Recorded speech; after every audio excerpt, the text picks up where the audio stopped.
All right, guys. So the Weeknd is launching a haunted house endeavor and teaming up with Universal Studios. So this is the After Hours Nightmare haunted house heading to Universal's Halloween Horror Nights. And there's a little preview I thought that we would watch, which I feel would just set this up perfectly. Let's So check let it out. me go ahead and get this set up. Now, my first kind of thought when I was hearing about this and reading about this is I was like, I don't know that I necessarily associate the Weeknd with horror No, that's and haunted what I houses, showed and you. we're gonna talk about other people that have done this. So it was new to me, but I'm not a super This fan. is So, super exciting. I haven't seen this.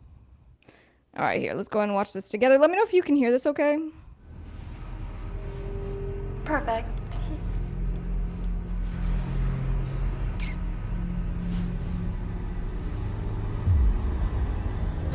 Oh no!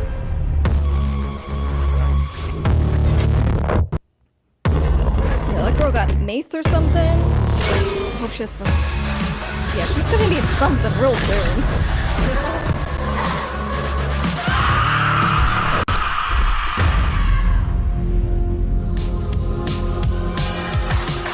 Enter the Weekend Hey, After here we Hours go. Blinding Nightmare. lights. Only at Universal's Halloween. And we just got demonetized. So I like how the nurse, the sexy nurse by the way, in the bra, she's coming up with the needle or whatever. It was nicely done. I liked the makeup. I liked everything that I saw. Were you scared? No, I'm not scared, and I was kind of curious to what even I haven't seen. That was the first time I've even seen that. I wanted to wait for the show. I know that we were going to do it to take a look at it or take a look at it. Promo's pretty cool. I think it looks interesting. I went and did some research though, and I found that this thing is going to draw influences from movies from A Clockwork Orange, Fear and Loathing in Las Vegas, and Jacob's Ladder. It isn't a retelling of his After Hours album, which is what it's based on. It's called the After Hours Nightmare, but it's an entertaining the nightmare that we used as the muse for his songs. So it's kind of cool. Now this thing will opens in September, both at the Orlando Universal Studios as well as the one in Hollywood. So it's pretty cool. I've been thinking actually that I've been wanting to check out one of these Hollywood horror nights that they have. They've had a lot of exciting ones in the past, so it's pretty cool. It's pretty cool, Yeah, but it's and be on the going through imagery and Halloween. branding, you see Weeknd's, red jacket that he wore in the Blinding Lights music video, and then there's also this, I think it was about 4 or 5 minutes, other video that he Mhm. released, kind of showing the lead up and other things that were happening and all that. So he's really doing a nice job with the branding of it. But I'm curious because, for example, Rob Zombie, he had Yes. his, haunted Yeah, house. We went to it. he had the American the Great American Nightmare haunted house where it just kind of were, which was I thought was what the weekend thing was going to be kind of thing because Rob Zombie's Great American Nightmare was based on his movies. So it was like the characters from his movies, the imagery and scenes from the movies that he has written and directed.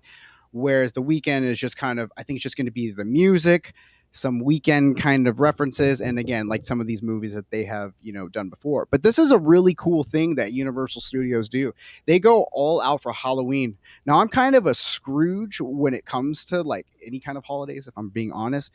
I really don't even like Halloween, but this thing looks like it's kind of cool. I like going through like haunted houses. I just don't like dressing up. Yeah, I think you're far in the minority. But on the legal side of this, I thought it would be interesting to talk about this because if this is, a collaboration by the Weeknd, likely his company is contractually involved with Universal Studios and anyone else.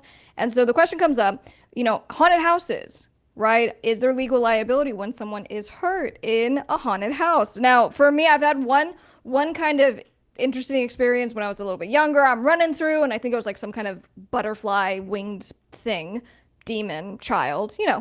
And so I'm running through, and my wings catch on the giant guy on the stilts or whatever, and it was fine. It was just an awkward moment because I'm like, all right, he can't talk to me. I'm literally stuck on this guy. But in any case, I wasn't hurt. Everything was fine. But you have people who chase you at the end of a lot of haunted houses with the chainsaw. So I what do think you you think? sign. I'm trying to think. I'm trying to remember, and I know exactly what you're talking about because when you're in a lot of those things, especially when you're going through dark rooms and you're just kind of going through things, and somebody pops out. I don't know about you guys, but my natural instinct isn't necessarily just to like duck down or get like whatever. It's to like defend myself. And so I'm also worried about, Okay. I also Right. don't want to be like triggered either. But I think you Legal sign liability for hurting waivers someone. when you All go right. Well, through the those first thing you got to things. think about is with haunted houses, I mean, they're designed to simulate dangerous activities, right? So you are put into a state of panic. That's the whole purpose. And so if someone, and we know people have gone Right. through haunted Right. houses and been hurt, had heart attacks, right? Because they got so scared or they had They've even panic had attacks. those kind of where you were hearing those fringe stories of people doing like the, you know how they have like the escape rooms and stuff now that are kind Sure. of more friendly, but when they first were starting, they had real hardcore ones that you had to pay a lot of money for and sign all these crazy waivers because they were actually going to kind of do some of the stuff to you to give like, you know, people that real experience, and then they got shut down, they got in trouble. But you know that it's dangerous when you're going through those crazy built sets, and then you know the employees for these things are mostly like what, teenagers, and just, you know, so you're but I believe for all of those things you sign a lie waiver or something when you're going through Well, I mean, those. think about it. Have you ever It's not like I did sat for there and Rob signed a Zombie. contract before you went through a haunted house? The answer is no. A big But your portion of this ticket. is that you have assumed risk of what you're doing because you know what you're doing, right? There's fear and flight that's inherent with what you're doing through the activity itself. You know you're going to get scared. And so a portion of this is that you can't go into a haunted house with a heart condition, then you Right. have a heart attack, and then Right. you're going to claim, oh, oops, they're liable for what happened. Now, there is liability that happens, and we see this with safety code violations, right? Because the haunted house has a responsibility to make sure there are emergency exits, there Right. are sprinklers, right? There are just, basic things in place to make sure that you know where you're going, right? There's lighting on the floor if it's really Right. dark. Trip. And so if they don't have some of that stuff, you trip, you break your face, they're getting sued. And they're not going to be like, oh, you assumed the risk. No, you didn't assume the risk. You're going to break your face. Right. But on the fun note of it, just to, you know, whatever, I think it's pretty cool though that a music artist, another musician, is, you know, kind of dipping into like the theme park realms and stuff. I mean, this is, I can't imagine what the Weeknd got paid for this.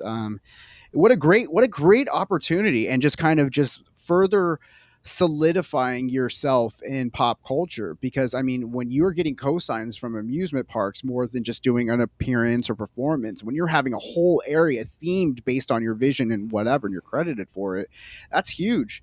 That's huge. And you know, some of the past ones that Universal Studios has done, they've done Walking Dead theme things, Alien versus Predator, From Dusk Till Dawn, Halloween, and The Purge. So this is something that has been going on for a while now, but they did have to stop for COVID. But now everything's back in full swing, and it sounds really fun.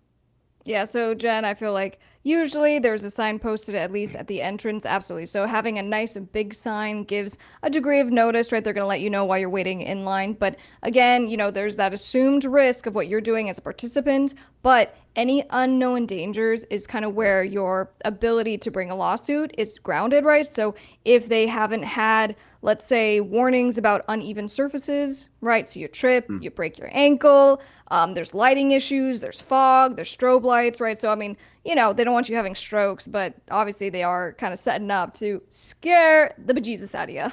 And it's not like Disney. It's not like when you're going to, you know, the Boo Bash that, you know, Disney has when they do their kind of Halloween themed things, you know, which are kind of more fun. Like Universal Studios steps it up. They're really trying to make it go down in an adult kind of way.